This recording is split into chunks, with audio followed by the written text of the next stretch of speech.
Bonjour, je m'appelle Thomas Payet et je suis un ancien élève de la chaire réseau électrique de Centrale-Lille.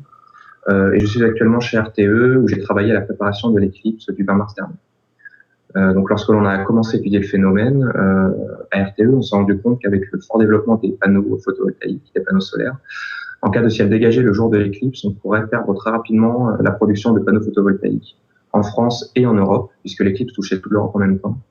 Et si on faisait rien pour compenser la perte de production, on pouvait s'exposer à un risque de blackout. Donc on s'y est préparé en échangeant avec nos homologues européens, en réalisant des études d'impact et en s'assurant d'avoir beaucoup de réserves de production.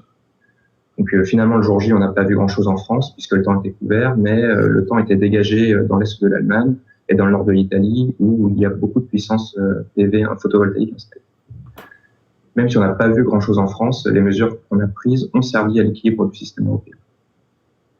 Donc le rôle que l'on m'a confié là-dedans, c'était d'être chef de projet sur l'éclipse, c'est-à-dire de s'assurer qu'en France, on était préparé à l'événement en prévoyant déjà l'impact de l'éclipse, ce qui est un premier défi. Et puis il fallait se coordonner avec nos voisins européens afin de s'assurer qu'ils étaient capables d'assumer la forte variation de production. Et bien sûr, de préparer les équipes dans les... Donc on m'a confié ce beau projet qui s'est bien passé, mais dans les périodes plus normales, je réalise des études saisonnières.